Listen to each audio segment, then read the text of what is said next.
quando estás neste lugar, tua graça invade,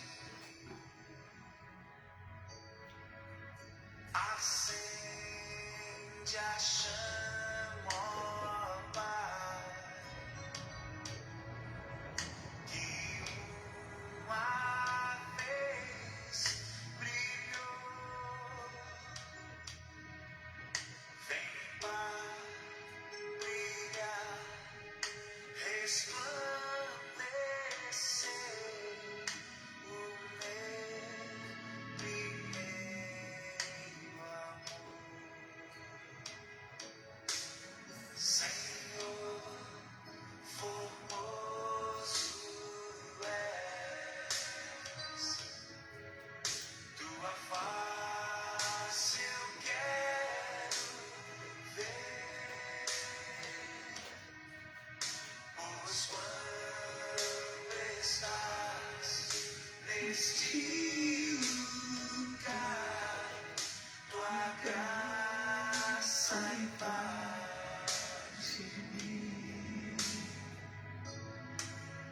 acende a chama, ó Pai,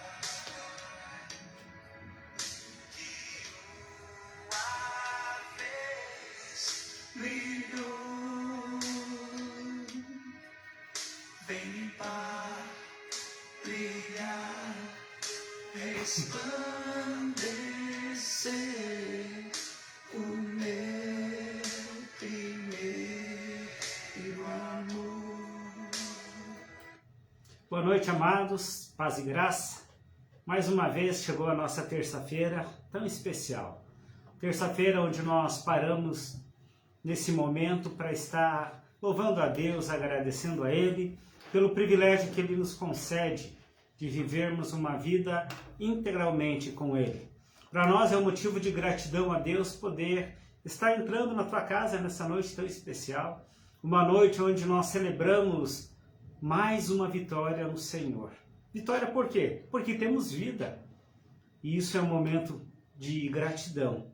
É aprender a reconhecer que essa vida, somente em Cristo, nós temos uma vida e uma vida abundante. Eu quero estar orando com você, para que a gente possa continuar esse momento tão inspirativo, esse momento tão especial. Vamos orar? Pai de amor, Pai, que é rico em misericórdia, cremos, Senhor, na Tua soberania, no Teu poder, sabemos que Tu és o nosso doador da vida e tudo está no Teu controle. Nesta noite, Senhor, eu quero desde já abençoar a vida de todos que estão assistindo essa live, os que vão assistir talvez mais tarde no Facebook, que possam realmente, Senhor, ser tocados pelo Teu Espírito. Que a alegria, Senhor, traga novamente a lembrança de como é precioso viver uma vida com o nosso Senhor. Que nesta noite as pessoas, Senhor, sejam impactadas com a Tua palavra, porque a palavra aqui ministrada não é de homens, mas sim é do Senhor. Por isso, Pai, muito obrigado.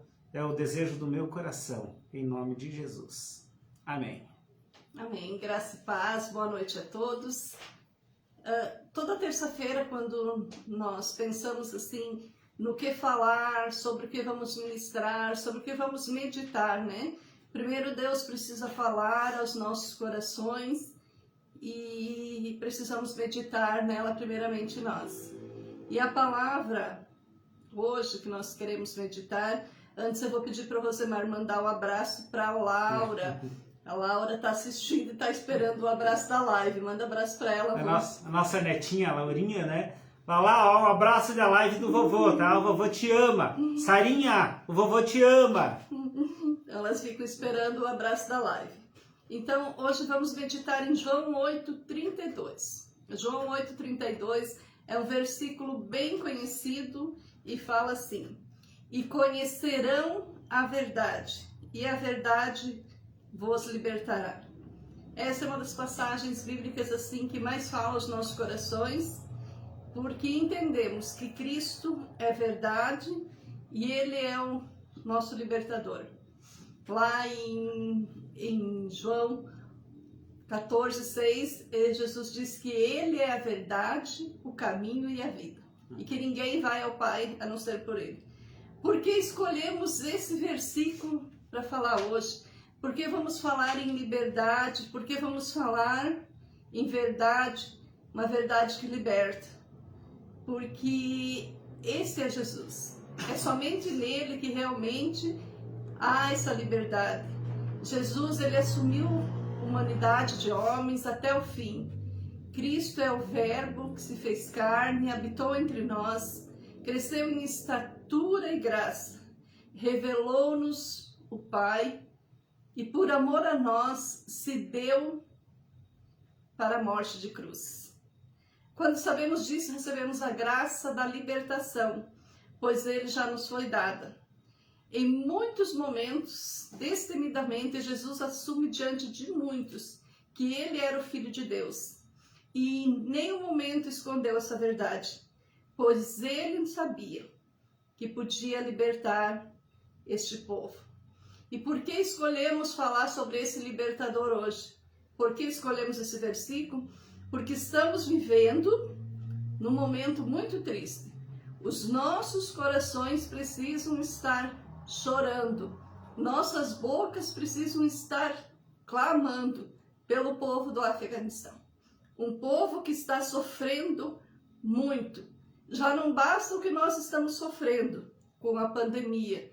Quantas mortes, quanta gente, quantos entes queridos estamos perdendo para essa doença tão terrível que assola toda a humanidade. Que tristeza ver os terremotos no Haiti. Muito triste ver quantas pessoas no Haiti já morreram. Nossos corações precisam chorar por isso. Porque se nós não formos sensíveis à dor dos nossos irmãos, se nós não tivermos misericórdia dessas pessoas nesse tempo, quem nós somos? Como podemos dizer que somos cristãos e como podemos dizer que Cristo é o nosso libertador? E agora, essa tristeza no Afeganistão, quando os talibãs, da noite para o dia, tomaram o poder e estão destruindo o país. Toda a liberdade que eles estavam tentando conquistar está caindo por terra. Vemos aviões superlotados, vemos novamente o êxodo acontecendo, o povo tentando fugir. Clamamos pelos nossos missionários que, mesmo escondidos, estão lá falando de Jesus. Clamamos pelas pessoas que estão tentando fugir da perseguição terrível que assola os cristãos nesse momento, assim como a opressão às mulheres e todos aqueles que não têm a mesma visão.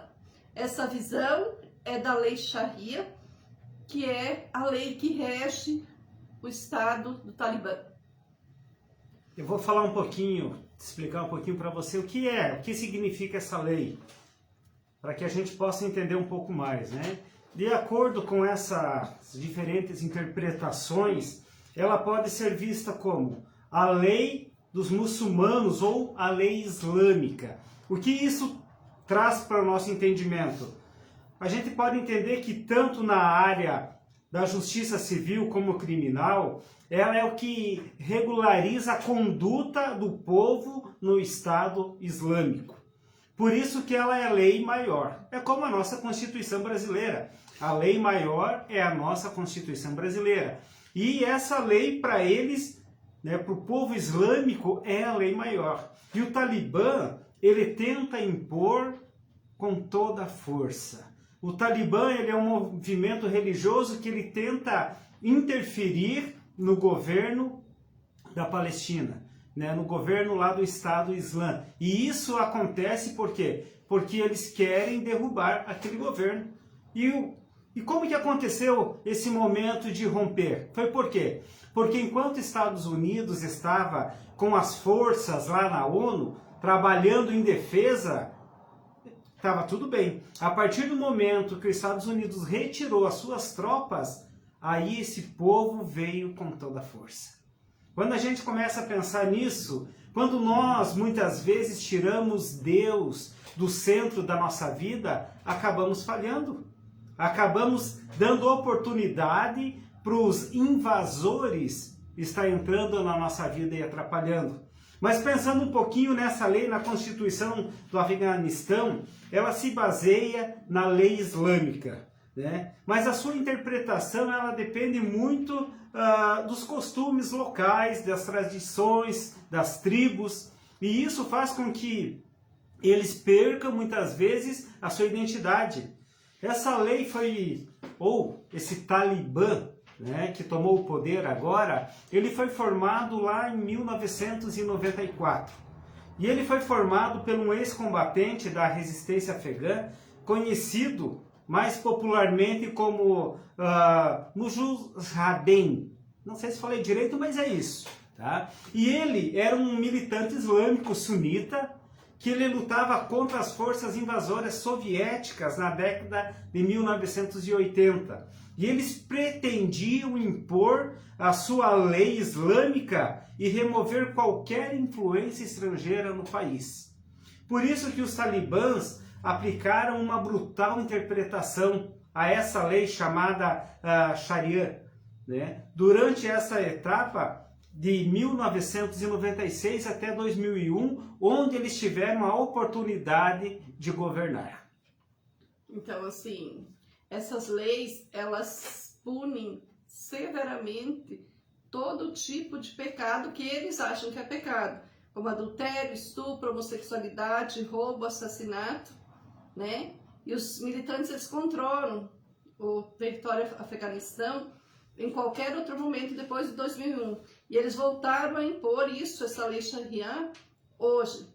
Então, assim, ó, nós no Brasil, nós vivemos um Estado laico, né? Dizemos que no Brasil, o nosso Estado, a lei que rege o nosso país, como lá rege essa lei Sharia, que é a lei islâmica, no Brasil nós vivemos um Estado laico, ou Estado secular, como se chama. O que quer dizer isso? O Estado laico é aquele que não interfere em nenhuma e não adota nenhuma religião oficial. Ou seja, ele promove a liberdade religiosa e protege igualmente todas as religiões, não apoiando e nem se opondo a nenhuma religião. E isso é o que diz a lei. Mas nem sempre isso acontece. Nós sabemos muito bem disso, nós sabemos que já há muita perseguição a cristãos no Brasil.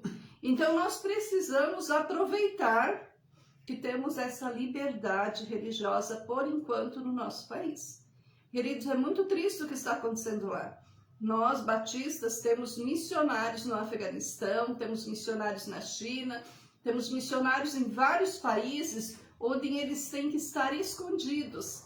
Quando ouvimos os relatos dos missionários, estremecemos, porque eles sofrem muito.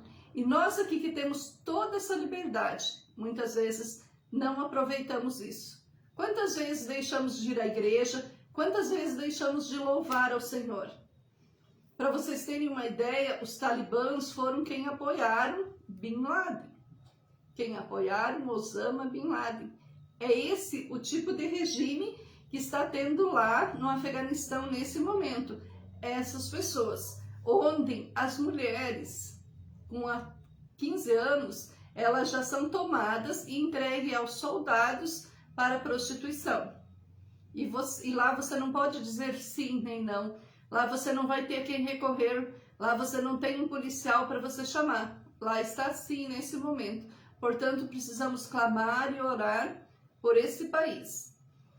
Mas... Isso, Margarete, isso já vinha desde lá de 96 até 2001, onde eles proibiam as mulheres de sair de casa sem ser acompanhada por um homem e sem usar a burca. Ela tinha que usar. O que é a burca? Aquele vestimento que colocam na cabeça, aquele lenço, cobrem totalmente o rosto, só ficam com os olhos de fora, né? E quem fosse pego sem esse vestimento eram mortas em praça pública, eram decapitadas. Quem cometesse algum tipo de crime, roubo, ato sexual, para eles eram punidos severamente em praça pública. E o medo hoje é do Islã voltar com toda essa força. Voltou, né? Já voltou, né, que ele tomou o poder. Mas eu espero, né, que através das nossas orações, cremos que Deus pode interferir lá naquela região, para que isso não venha acontecer. Quando Jesus falou isso, né? Conhecereis a verdade vos libertará. Imediatamente o povo judeu, que era o povo escolhido por Deus, replicou a ele. O povo judeu dizia assim: somos descendência de Abraão, jamais fomos escravos de alguém. Como tu dizes, sereis livre? Se eles se achavam que eram livres. Ao dizerem jamais fomos escravos, eles esqueciam que foram escravos, sim, do faraó no Egito. A Bíblia mostra que os israelitas foram escravos no Egito e depois também foram subjugados por diferentes nações. Então a declaração de que nunca tinham sido escravos é errônea. Eles tinham sido escravos, sim. Eles se vangloriavam por serem descendentes de Abraão. Eles acreditavam que essa linhagem os tornava livre. E ali Jesus diz que não, que somente quem conhecesse verdadeiramente a Jesus seria livre. Tem uma passagem bíblica que se encontra em várias cartas no Novo Testamento, em que Paulo, quando estava preso na prisão, né? Quando ele estava ele estava preso com algemas de ferro, algemas pesadas, com grilhões nas pés, né? Era muito triste como era a prisão naquele tempo. E ele tinha um soldado em cada lado dele, cuidando ele, né? E Paulo diz assim: eu, Paulo, prisioneiro de Jesus Cristo. Paulo ali afirmava que nada prendia a ele, que ele era prisioneiro de Jesus, que ele tinha conhecido essa verdade e que essa verdade o libertou de todas as outras coisas que podia acontecer, o que acontecesse, que ele estava livre. E é essa verdade que Jesus está falando aqui. Quando nós conhecemos verdadeiramente a Jesus, nós somos livres. O povo não estava entendendo isso, né? O povo islâmico estava tendo a oportunidade de ser governado, né, por um governo. Esse povo que foi tomado agora pelo Talibã, eles estavam sendo livres. E a gente vê que eles não estavam aproveitando essa liberdade. Agora estão sendo novamente escravos. A gente vê a demanda, a fuga em massa, essas pessoas tentando se refugiar a qualquer maneira, de qualquer forma. Talvez eu creio que vários viram as imagens, né, de um avião que tinha capacidade para 100 e poucas pessoas, com mais de 640 pessoas. Pessoas até agarradas no trem de pouso, e quando aquele avião decolou, 2 pessoas caíram e morreram, tentando fugir a qualquer preço. Eu falo para você essa noite, aonde você está firmado? Você crê que você tem essa liberdade no Senhor? Ou você está sendo escravizado? O povo judeu achava que estavam livres porque eles não estavam sendo escravos politicamente, nem por um rei. Mas eles não estavam entendendo isso, que a única verdadeira liberdade que eles tinham é no Senhor. E hoje nós também entendemos isso, que a liberdade está em Cristo. Situações nos oprimem em todo o tempo. Somos escravos de tantas coisas, da moda, de situações, somos oprimidos, e a única liberdade, onde muitas pessoas acham que não é liberdade, é no Senhor. Por quê? Porque quando cremos em Cristo, Ele é a nossa força. Essa força, essa liberdade, nós somos livres para obedecer, livres para viver uma vida totalmente. Por isso que Ele fala para o seu povo, né? Conhecereis a verdade e a verdade vos libertará. Qual é a verdade que você está conhecendo? É a verdade que está sendo explícita pela humanidade ou a verdade que está contida na palavra de Deus? Para conhecer essa liberdade, para conhecer esse Jesus, você precisa ler a Bíblia. Você precisa orar, você precisa pedir para que o Espírito Santo de Deus se revele na tua vida e que você possa entender verdadeiramente o que Cristo quer de você, qual o propósito dele para a tua vida. Você precisa aproveitar esses momentos de liberdade que ainda temos, porque como cristão, o que nós mais ansiamos é a vinda de Jesus. E ela está próxima e Jesus vai voltar. Muitos não acreditam, mas Jesus vai voltar porque a palavra vai se cumprir e ele virá. que Ele virá para buscar a sua igreja, que somos nós. Não é uma placa, é cada um de você que crê, que acredita, cada um de você que realmente aceitou e conheceu essa verdade que é Jesus Cristo. E você vai morar com Jesus no céu. E quem ficar vai sofrer, porque a palavra diz que Jesus vai retirar o Espírito Santo daqui. Quando Jesus foi ao Pai, Ele disse que iria nos deixar o Espírito Santo Consolador. E é isso que temos, é isso que nos faz entender o processo da verdade de Jesus Cristo. E quando isso sair de nós, nós não teremos mais nada, porque nós devemos pedir e clamar para o Senhor Jesus, que não retire o seu Espírito de nós. Vou estar orando nesse momento para encerrar a nossa live de hoje, mas eu creio que cada um que está assistindo ou vai assistir mais tarde, precisa realmente conhecer a verdade e ser liberto de tudo, liberto do ter, liberto de vícios. Cada um sabe do que precisa, cada um sabe daquilo que está no seu coração, e Jesus conhece o mais profundo do nosso coração.